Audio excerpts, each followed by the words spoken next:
Welcome to Reporter 247 channel. The grandmother of a teenage boy, whose tragic shooting by law enforcement triggered 5 nights of civil unrest in France, has appealed for calm as authorities stated that the magnitude and intensity of the violence seemed to be subsiding, despite an attempted arson attack on a mayor's residence. Gérald Darmanin, the Minister of Interior, announced that the police deployment would remain unchanged, with 45,000 officers on active duty nationwide, following further incidents of car burnings, shop looting, infrastructure damage, and clashes with the police on Saturday night. President Emmanuel Macron scheduled a meeting with senior ministers on Sunday evening to evaluate the situation, according to the Élysée Palace. The Ministry of Interior reported 719 arrests overnight, a decrease from the 1,300 arrests made on Friday night. The ministry disclosed that on Saturday night, more than 40 officers were injured, 577 vehicles were set on fire, 74 buildings were ignited, and 871 fires were started in streets and other public areas. However, it noted that the extensive police presence contributed to a relatively quieter night. The grandmother of 17-year-old Nahal M., who lost his life during a police traffic stop in a Paris suburb on Tuesday, urged for peace. While she expressed her resentment towards the officers involved in her son's death, she clarified that she does not harbor hatred towards the police. In an interview with BFM TV, the grandmother, identified as Nadia, appealed to the rioters, particularly minors, stating, "Stop the riots, stop the destruction. I say this to those who are rioting. Refrain from breaking windows, attacking schools, and buses. Stop. It's mothers who rely on those buses." She also mentioned that the rioters were exploiting Nahal's tragedy as an excuse and expressed the desire for the situation to calm down.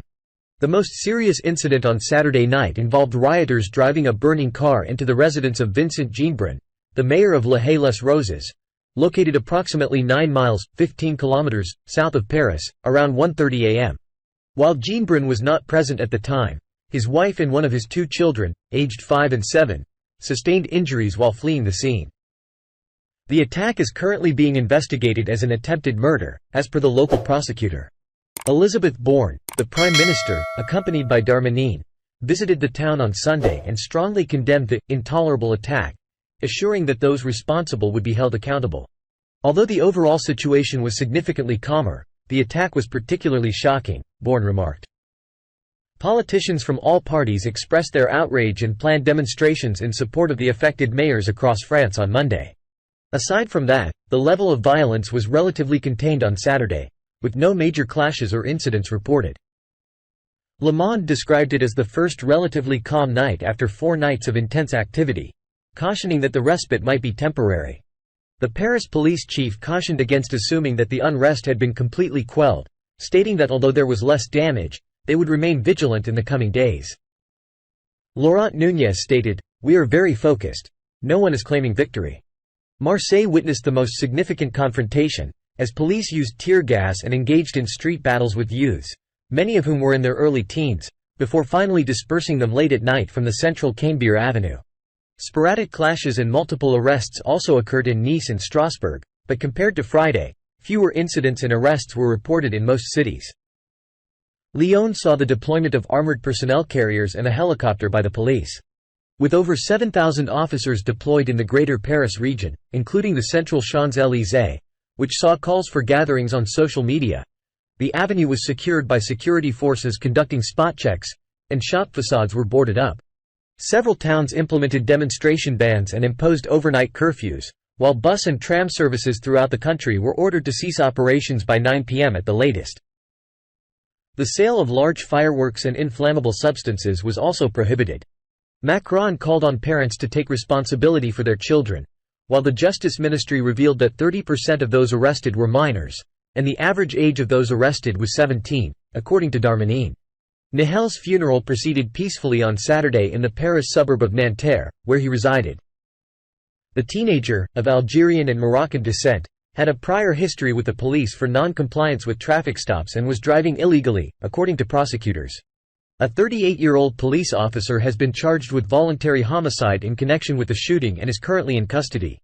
These protests add to the series of challenges faced by Macron, who had to postpone a state visit to Germany due to ongoing months of often violent protests that erupted in January over an unpopular pension reform.